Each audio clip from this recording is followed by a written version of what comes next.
혹은 성령이 주시는 담대함으로라는 말입니다. 오늘 에스겔서죠. 에스겔은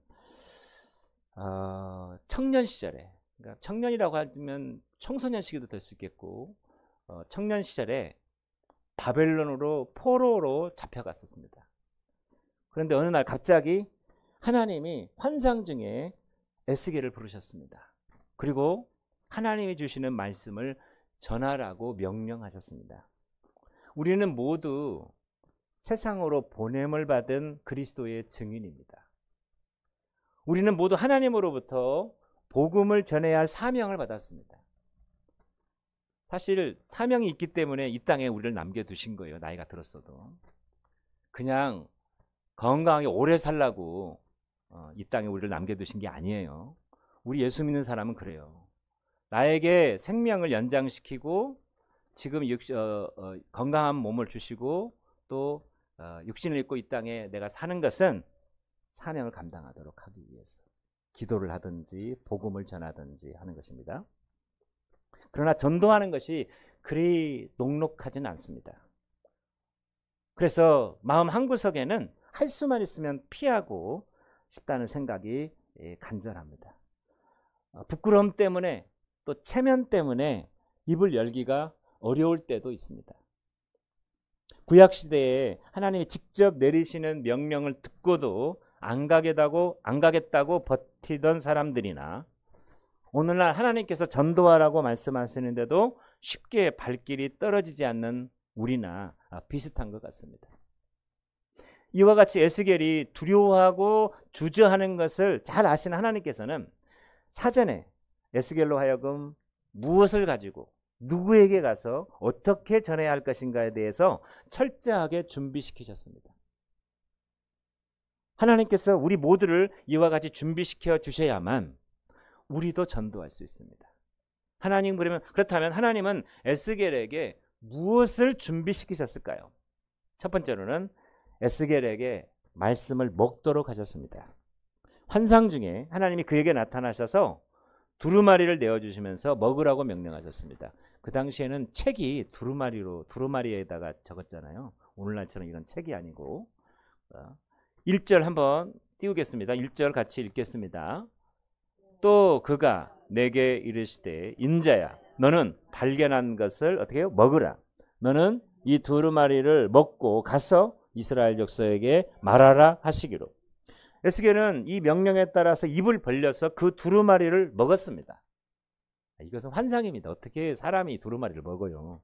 실제로는 아무도 이 두루마리 먹을 수 없겠죠. 환상 중에 하나님이 주신 두루마리를 먹었더니 그것이 에스겔의 뱃속으로 들어갔습니다. 3절이요. 3절 같이 읽습니다.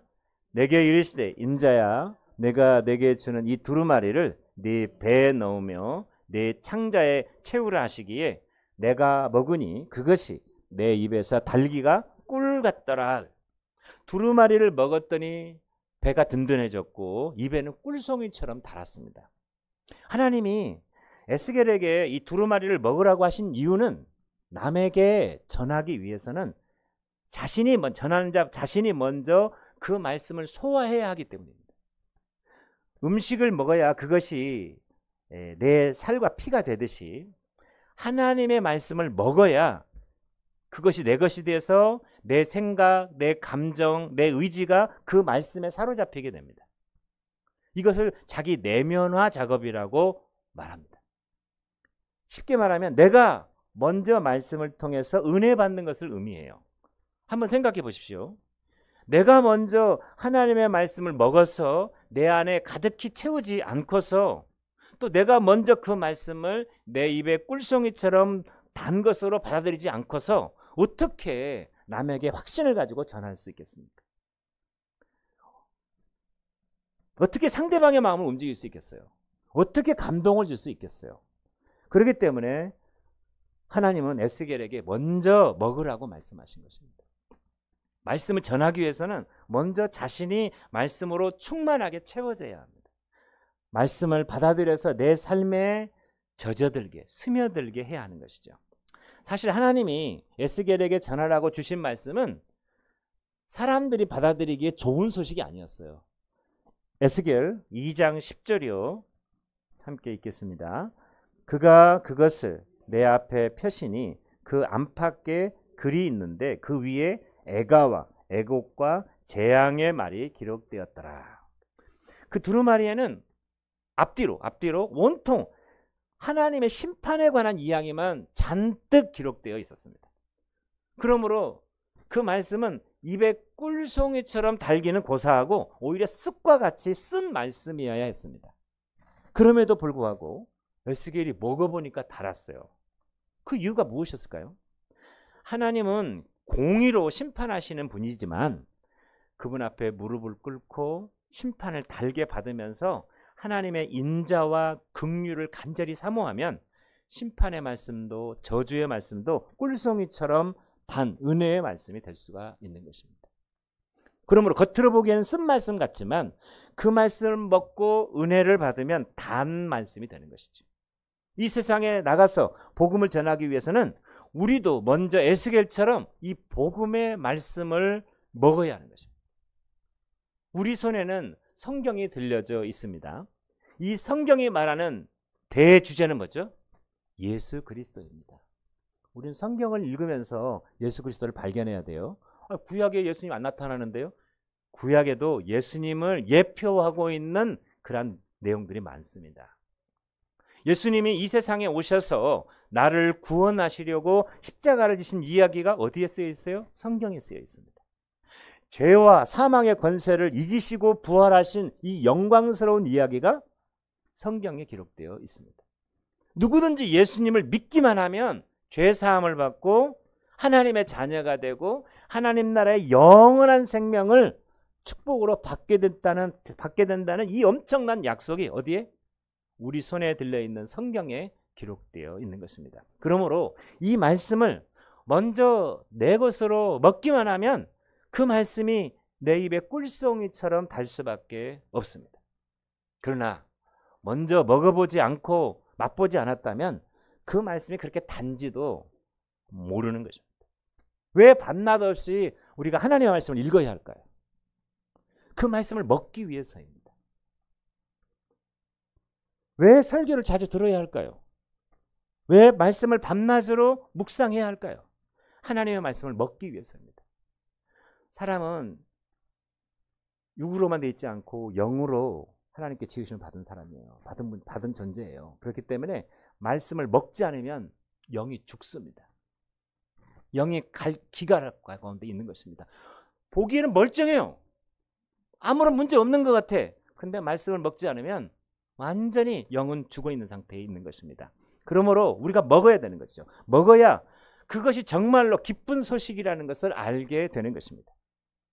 하나님의 사랑을 묵상할 때마다 나는 행복합니까? 하나님의 사랑을 묵상할 때마다. 또 나를 사랑하사 나를 위하여 자기 몸을 버리신 예수님의 십자가만 생각하면 어떻게 해요? 가슴이 뜨거워지고 감격에 젖어들고 있는 것이 있습니까? 내가 죄 용서받았다는 사실을 확인할 때마다 알 수 없는 어떤 힘이 내 안에서 솟아오르는 것을 느낍니까? 이건요, 내가 처음 구원받을 때만 예수님의 십자가를 우리가 바라보는 게 아니에요. 하나님의 사랑, 십자가를 바라볼 때 하나님의 사랑을 거기서 느낄 수가 있거든요. 그리고 그 하나님의 사랑은 내가 처음 예수 믿을 때만이 아니라 내가 하나님 앞에 내 생명이 끝나는 그 순간까지도 하나님의 사랑의 손길은 절대로 나를 떠나지 않는다는 것. 이것을 내가 맛보고 경험할 때에 내가 행복한 것입니다. 이 복음이 너무 좋아서 다른 사람에게 말하지 않으면 견딜 수 없을 정도로 내가 흥분하고 있는 거예요. 만약 그렇다면 나는 하나님의 말씀을 먹은 사람입니다. 그 말씀의 단맛을 아는 사람인 것입니다. 그런데 그 은혜와 감격이 식어졌다면 날마다 말씀을 읽으며 십자가 앞으로 나아가야 됩니다. 에베소 교회에 요한계시록에서 첫 번째 교회였던 에베소 교회에 주님이 하신 말씀이 뭐예요? 내가 너 알고 있어. 말씀을 네가 연구 잘하고 이단을 분별해서 물리치고 그런 거 내가 잘 알고 있어. 그런데 너 처음 사랑 잃어버렸다. 첫사랑, 처음 사랑. 주님을 만난 그 처음의 감격을 잃어버렸다. 빨리 회복해라. 그렇지 않으면 내가 이 촛대로 옮겨버리겠다. 촛대를 옮긴다는 말은 무슨 뜻이냐면 내가 더 이상 너와 함께하지 않겠다. 더 이상 너와 함께 일하지 않겠다는 뜻이에요. 그 교회의 영향력이 사라진다는 뜻이에요. 우리 안에 이 예수님의 그 십자가의 은혜와 사랑이 계속해서 넘쳐날 때 하나님은 일하신다는 것입니다. 왜 내 삶 속에 메마르고 그리고 은혜가 없을까요? 왜? 십자가의 은혜의 사랑이 식어졌기 때문에 그런 것입니다. 우리는 그 십자가의 은혜 앞에서, 은혜 안에서 하나님의 사랑을 다시금 맛보기를 사모해야 됩니다. 하나님, 다시 한번 내 안에 십자가의 은혜와 하나님의 사랑을 가르쳐 주세요. 내가 맛보게 해주세요. 내 안에서 계속해서 일어나게 해주세요. 근데 놀라워요. 이 기도를 할 때, 하나님 앞에 사모하는 마음으로 나갈 때 다시금 예수님의 은혜와 하나님의 사랑을 하나님이 경험하게 해주세요. 날마다 기도하는 무릎으로 부활의 영광을 바라봐야 됩니다. 이 땅이 전부 아니거든요. 이 땅이 전부라면 예수 믿는 우리가 제일 불쌍하다고 그랬잖아요. 절대 그렇지 않습니다. 이 땅의 삶이 전부 아니에요. 우리에게는 주님이 예비하신 그 하나님의 나라가 기다리고 있다는 사실을 우리는 기억해야 됩니다. 부활의 영광을 바라봐야 돼요. 그걸 어떻게 알겠어요? 성경을 읽으면서. 날마다 값없이 받은 이 죄사함의 은혜를 우리가 찬양할 수 있게 되는 것입니다. 이와 같이 복음의 말씀을 내가 먼저 먹을 때 나를 통해서 보이지 않는 놀라운 힘이 다른 사람을 향해서 흘러가는 것입니다. 그리고 하나님을 거부하던 완악한 사람이 내가 전하는 예수 그리스도의 복음을 듣고 변화되는 것이죠. 이를 위해서 내가 먼저 먹어야 하는 것입니다. 두 번째로 하나님께서는 에스겔을 자기 동족에게 보내셨습니다. 외국인이 아니고. 5절이요. 5절 같이 있습니다. 너를 언어가 다르거나 말이 어려운 백성에게 보내는 것이 아니요 이스라엘 족속에게 보내는 것이라. 유다 백성들은 수년 전에 바벨론의 인질로 잡혀와서 상당히 어두운 나날을 보내고 있었습니다. 에스겔 역시 청년이면서 이렇게 바벨론 포로로 잡혀왔잖아요. 그렇기 때문에 지금 에스겔이 누구한테 전하라고 하냐면은 바벨론 사람들에게, 말도 안 통하는 바벨론 사람에게 전하라는 게 아니고 바로 자기 동족 이스라엘 민족, 유다 민족에게 복음을 전하라는, 이 하나님의 말씀을 전하라는 것입니다. 우리는 모든 족속에게 예수 그리스도의 복음을 전하라는 이 명령을 받고 있지만은 1차적으로는 우리의 예루살렘과 온 유대와 사마리아잖아요. 예루살렘은 무엇을 의미할까요? 곧 가족과 내 가족, 내 남편, 내 자녀들, 내 이웃에게 복음을 전하도록 명령을 받았습니다. 그들은 다 말이 통하는 사람들입니다. 그들을 위해 선교사님들처럼 따로 말을 배울 필요가 있을까요? 다 말이 통하잖아요. 세 번째로 하나님께서는 에스겔에게 담대한 마음을 갖도록 해주셨습니다. 자, 7절이요. 같이 읽습니다. 그러나 이스라엘 족속은 이마가 굳고 마음이 굳어 네 말을 듣고자 아니하리니 이는 내 말을 듣고자 아니함이니라. 하나님은 이스라엘 족속이 에스겔이 전한 말씀을 듣지 않을 것이라고 단언하십니다. 차라리 말이 안 통하는 이방 민족이라면 그 말씀을 들었을 것이라면서 이스라엘에 대한 깊은 불신을 표현하셨습니다. 11절이요. 11절 같이 있습니다. 사로잡힌 네 민족에게로 가서 그들이 듣든지 아니 듣든지 그들에게 고하여 이르기를 주 여호와의 말씀이 이러하시다 하라. 그들이 안 들을 줄 뻔히 알면서도 전하라는 말씀인데 그것이 얼마나 어려운 일입니까? 듣기 싫어하는 사람들에게 자꾸 전하면 그들의 반응이 어떨까요? 에스겔이 견디지 못하도록 아마 얼굴을 돌려버리고 무시할 것입니다. 때로는 욕을 할지도 모릅니다. 그럼에도 불구하고 하나님은 전하라고 하십니다. 그러나 하나님은 아무런 준비도 시키지 않으시고 무조건 보내시는 분이 아닙니다. 이 일을 위해 이렇게 마음씨 좋고 성격이 부드럽고 소심하기까지 한 이 에스겔을 비상한 방법으로 준비시켜 주십니다. 8절 9절이요. 함께 읽어보겠습니다. 보라, 내가 그들의 얼굴을 마주 보도록 네 얼굴을 굳게 하였고 그들의 이마를 마주 보도록 네 이마를 굳게 하였으되 네 이마를 화석보다 굳은 금강석같이 하였으니 그들이 비록 반역하는 족속이라도 두려워하지 말며 그들의 얼굴을 무서워하지 말라 하십니다. 하나님이 에스겔의 얼굴을 금강석처럼 굳게 만드셨다고 했습니다. 좀 재미있게 표현하자면 얼굴에 철판을 깔아주셨다는 말입니다. 강심장을 갖도록 해주셨다는 것입니다. 얼굴에 철판을 깔고 강심장을 가진 전도자, 좀 더 점잖게 말하면 담대한 전도자로 만들어 놓으셨다는 말입니다. 이스라엘 백성들에게는 에스겔이 전하는 말씀을 잘 듣지 않을 만한 충분한 이유가 있습니다. 원래 마음이 이스라엘 백성이 완악하기도 했지만 그 에스겔이 전하고자 하는 메시지 내용이 도무지 그들의 비유에 맞지도 않고 흥미를 끌 수도 없는 것이었습니다. 예를 들면 포로로 잡혀온 이스라엘 백성들은 자기들이 1-2년 안에 다시 예루살렘으로 돌아갈 것을 사모하고 있었어요. 믿고 있었어요. 그때까지만 해도 아직 예루살렘이 함락되지 않았고 유다가 살아남고 있었기 때문에 그들은 얼마 후에 예루살렘으로 돌아갈 것이라고 생각을 했습니다. 거짓 선지자들은 그들의 비유를 맞추려고 1년 후에는 반드시 돌아갈 것이라고 하나님의 말씀 듣지도 않고 거짓 예언까지 하고 다녔습니다. 그런데 하나님께서 에스겔에게 전하라는 말씀은 무슨 말씀이냐면 내가 심판할 것이기 때문에 예루살렘은 곧 망한다. 예루살렘은 반드시 함락된다. 너희들은 1년 안에 절대로 돌아갈 수 없다. 이런 메시지였습니다. 상황이 이와 같은데 그들이 에스겔 말을 들으려고 하겠어요? 그들이 원하는 말이 아닌데. 그 정도에서 끝나는 것이 아닙니다. 포로로 잡혀온 이스라엘 백성들은 우상 숭배에 찌든 사람들이었습니다. 그들은 회개해야 될 사람들이었습니다. 그런데 포로로 잡혀와서도 여전히 회개를 하지 않고 있었어요. 마음이 아주 굳어 있었던 것입니다. 하나님이 보실 때 그들은 징계를 받아서 마음을 정결해야 할 시간이 필요했기 때문에 에스겔에게 이렇게 전하라고 하셨습니다. 너희들은 앞으로 70년 동안 바벨론에서 살아야 돼.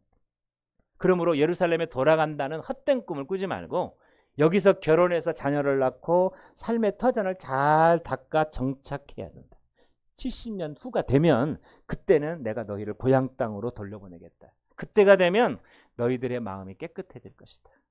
그때가 되면 내가 유다를 다시 일으킬 것이다. 유다가 망했을 때 이스라엘 백성들은 유다는 이렇게 생각했지도 몰라요. 하나님이 저 바벨론의 신보다 약한가? 우리를 보호할 능력이 없으신가? 그래서 우리가 망하고 성전도 불타는 건가? 겉으로 볼 때는 그런 것 같아요. 진짜 그 말이 맞는 것 같아요. 근데 사실 자기들이 변하지 않고 불순종하고 거역하고 완악하고 고집스럽고 아무리 선지자 보내도 말을 듣지 않으니까 하나님이 극약처방으로 나라 망하게 하시고 포로 생활해서 굴리는 거예요. 굴리고 네가 하나님을 섬기는 게 얼마나 복되고 좋은 일인지를 그때 깨닫게 하셔서 70년이 지나게 만든 다음에 다시 예루살렘으로 돌아오게 하신 것입니다. 이 말 전하라는 거죠. 이런 말씀이 과연 그들의 귀에 들어왔을까요? 그러므로 이 말씀은 그들에게 전혀 기쁜 소식이 될 수 없는 것이었습니다. 그럼에도 불구하고 하나님께서는 에스겔에게 말씀을 전하라고 하셨습니다. 그러니 에스겔이 얼마나 부담스러웠겠어요. 저도 이 말씀을 준비하면서 마치 에스겔이 제 성격과 비슷한 것 같아요. 소심해. 에스겔의 평소 성격으로는 도저히 백성들에게 다가갈 수가 없었습니다. 그러므로 하나님께서 그의 얼굴에 철판을 깔게 하고 담대한 마음을 갖게 하심으로써 1000명이든 10,000명이든 눈 하나 깜짝하지 않을 정도로 사람을 두려워하지 않게 만드신 후에 하나님의 말씀을 전하도록 하셨던 것입니다. 사람들의 반응이 아무리 차가워도 거기에 상관하지 않고 사람들에게 박해를 받아도 거기에 개의치 않고 생명의 위협을 받아도 거기에 마음의 동요가 되지 않는 철인 같은 사람으로 무장시켜 주셨습니다. 우리는 복음을 전해야 됩니다. 그러나 세상 사람들이 복음을 듣기 좋아합니까? 그렇지 않잖아요. 예수 믿으라는 말을 듣기 좋아하는 사람 별로 없습니다. 죄인이라는 단어 자체가 벌써 비위에 거슬리게 해요. 내가 무슨 죄를 졌다. 예수 믿는 사람들 계속 말하면 내가 죄인이라고 하는데 내가 무슨 죄를 졌냐 하면서 이 죄인이라는 단어 자체가 벌써 비위에 거슬리게 하는 것입니다. 죄사함을 받고 구원을 얻는다는 말도 자기와 아무 상관없는 말로 생각합니다. 천국과 지옥이 있다는 사실 그 자체를 아주 기분 나쁘게 여기는 것입니다. 있기는 뭐가 있어? 뭐 당신이 가봤어? 라고 화를 내는 것입니다. 그리고 오직 예수님만 구원의 유일한 길이라는 말을 들으면 독선이라고 이렇게 욕을 퍼붓습니다. 아무도 우리의 말을 즐겨 들을 사람이 없습니다. 예수 믿는 우리에게는 예수님의 십자가와 부활이 너무나도 기쁜 소식이지만 세상 사람들에게는 기쁜 소식이 아니고 기분 나쁜 소식입니다. 잘 들으려고 하지 않습니다. 그러므로 우리에게 필요한 것은 에스겔과 같이 담대한 사람으로 무장하여서 복음을 전할 때는 얼굴에 철판을 깐 것처럼 되는 것입니다. 우리 힘으로는 못하는 일이기 때문에 이 일을 위해서 하나님께서 하신 일이 뭘까요? 성령을 우리에게 보내주셨습니다. 사람을 대할 때 조금만 창피하다는 생각이 들더라도 막 얼굴이 벌겋고 말이 힘이 없어져. 그리고 우리는 아주 소심한 얼굴로 변화되는 것입니다. 바뀌어지는 것입니다. 그러므로 저를 포함해서 모두가 이렇게 소심하고 마음씨 좋고 그런데 다른 사람들이 막 안 좋게 말하면 그냥 바로 얼굴 벌게져 가지고 말도 못하고 이런 우리로 하여금 세상을 향해서 예수의 복음을 전하게 하시려고 하나님께서 우리에게 누구를 보내셨어요? 성령님을 보내주셨습니다. 사도행전 1장 8절이요. 함께 읽겠습니다. 오직 성령이 너희에게 임하시면 너희가 권능을 받고 예루살렘과 온 유대와 사마리아와 땅끝까지 이르러 내 증인이 되리라 하십니다. 한번 성령의 충만함을 구하고 그럼 희한해요. 이상하게 마음에 담대한 마음이 생겨요. 또 사람들 앞에서 말을 하려고 할 때도 막 부조워서 벌벌 떠던 사람들이 특히 우리 이제 20일 다니엘 기도 했었잖아요. 그 다니엘 기도에 섰던 간증자들 막 두렵고 떨고 나 어떻게 하지? 근데요. 성령님 도와주세요 하면은 희한하게 그 자리에 딱 서면 두렵고 떨리는 마음이 사라져 버립니다. 그리고 편안하고 담대한 마음이 생기는 거예요. 비단 그때만이 아니라 복음을 전할 때도 마찬가지인 것입니다. 먼저 우리가 하나님 앞에 기도해야 될 것은 뭐냐면 성령의 충만함을 위해서 기도해야 돼요. 그래서 담대한 마음을 달라고. 스가랴 4장 6절도 함께 읽겠습니다. 그가 내게 대답하여 이르되 여호와께서 스룹바벨에게 하신 말씀이 이러하니라. 만군의 여호와께서 말씀하시되 이는 힘으로 되지 아니하며 능력으로 되지 아니하고 오직 나의 영으로 되느니라. 성령의 권능은 이 담대함과 연결되는 것 같아요. 그러니까 내가 담대하지 못한다. 아직 성령이 충만하지 못한 거예요. 그러므로 권능을 받으면 에스겔처럼 담대해집니다. 에스겔도 이렇게 소심한 사람이에요. 제가 알기로는 유재석, 국민 MC라고 불리는 유재석도 굉장히 소심한 사람이었거든요. 근데 이제 많이 이렇게 다듬어지고 이제 훈련되어지니까 이렇게 이제 모르는 사람에게 찾아가는 것이 자연스러워졌지만은 나는 소심한 성격이니까 나는 복음 못 전한다 이런 마음은 내 개인적인 생각인 거예요. 내가 볼 때는 제가 경험하다 보니까 우리가 성령의 권능을 받으면 용기가 생기고 생명을 내놓고 복음을 전할 수 있게 됩니다. 그러나 권능을 받지 못하면 소심해지고 비겁해지고 생명의 위협을 당하는 곳에서는 감히 입도 뻥긋하지 못하는 것입니다. 사도행전 4장에는 예루살렘에 박해가 일어나는 장면이 나옵니다. 대제사장들과 성전 겸비대장과 사두개인들이 사도들을 감옥에 가두는 일이 발생합니다. 그리고 다음날 아침 그들을 풀어주면서 말하기를 도무지 너 예수님의 이름으로 말하지도 말고 가르치지도 말라 이렇게 경고합니다. 그때요 베드로와 요한이 무엇이라고 대답했는지 아십니까? 우리 사도행전 4장 19절 20절 같이 한번 읽어보겠습니다. 베드로와 요한이 대답하여 이르되 하나님 앞에서 너희의 말을 듣는 것이 하나님의 말씀을 듣는 것보다 옳은가 판단하라. 우리는 보고 들은 것을 말하지 아니할 수 없다. 성령님 우리를 담대하게 만듭니다. 당장 돌멩이가 날아올 것 같은 이 살벌한 분위기 속에서도 천사와 같이 환한 얼굴로 복음을 전하는 스데반을 보십시오. 총독과 왕 앞에서 초라한 죄수의 모습으로 이렇게 묶여 있으면서 재판을 받고 있었지만은 이렇게 말해요. 당신들도 나와 같이 되기를 원한다라고 말하면서 큰 소리를 치는 사도 바울을 보십시오. 모두가 성령 충만한 사람들이었기 때문에 담대했습니다.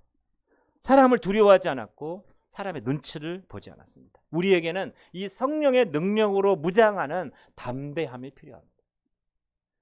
세속화된 사회에는요, 개인의 자율성과 자유를 최고의 기본권으로 인정합니다. 우리나라 진짜 그렇잖아요. 이 자율성과 자유는 하나님도 간섭할 수 없다고 믿고 있습니다. 사람들이 부를 축적하고 인생을 마음껏 즐기는 것을 인생의 최고의 행복으로 생각하면 할수록 하나님은 귀찮은 존재예요. 하나님이 내 인생에 관여하는 것 정말 싫은 것입니다. 자기의 약함을 인정하려 들지 않습니다. 회개도 필요 없습니다.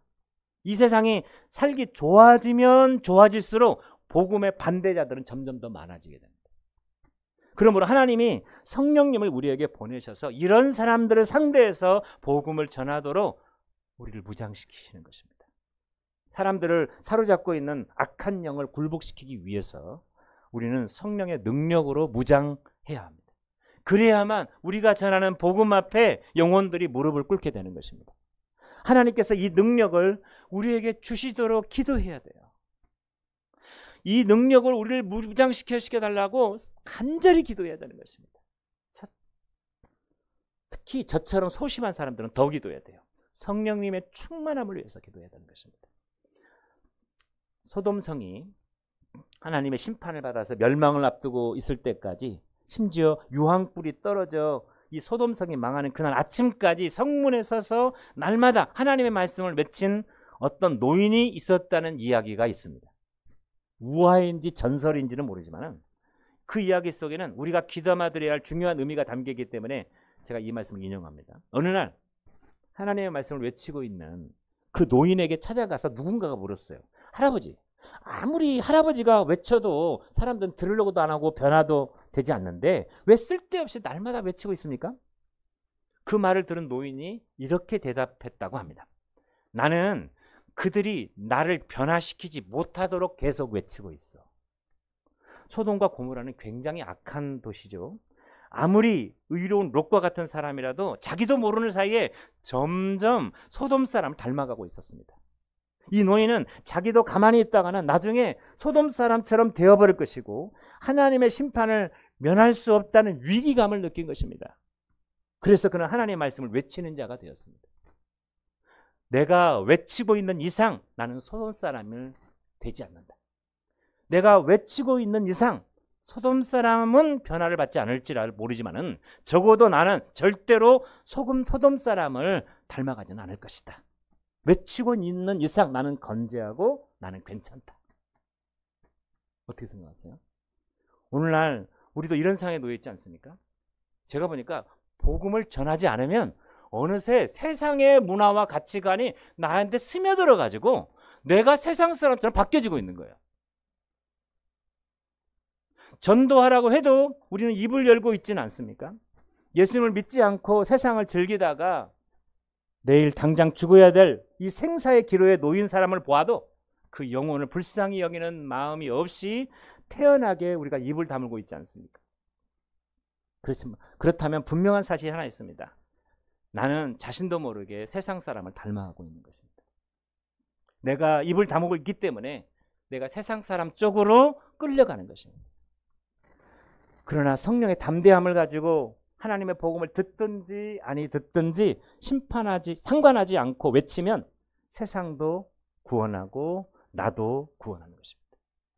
내가 만약 담대하게 외치기를 거부하면 세상도 구원하지 못하고 나도 구원하지 못할 수 있어요.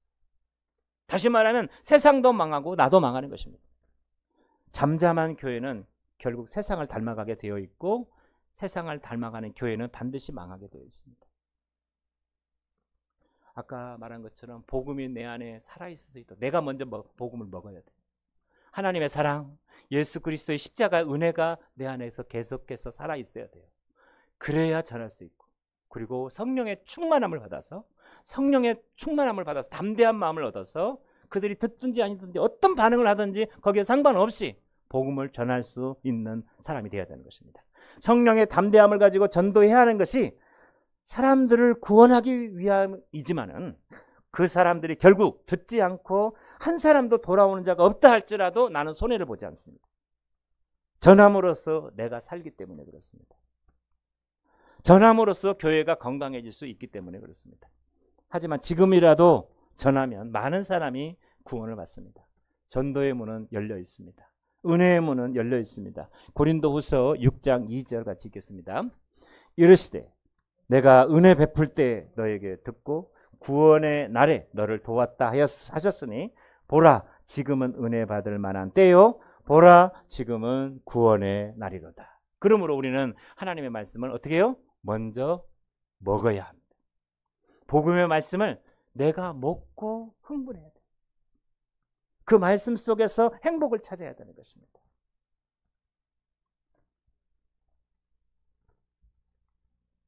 그런 다음에는 내 동족이 누구겠어? 내 남편, 내 자녀, 내 가족이 옆에 있다는 것을 항상 인식해야 됩니다.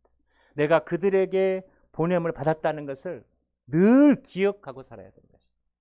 성령의 담대함을 하나님께 구해야 합니다. 그 담대함을 가지고 나가서 전도하면 엄청난 복음의 열매들이 오늘도 내일도 줄줄이 달린다는 것을 우리는 확신해야 될 줄로 믿습니다. 그래서 저는 이렇게 믿어요.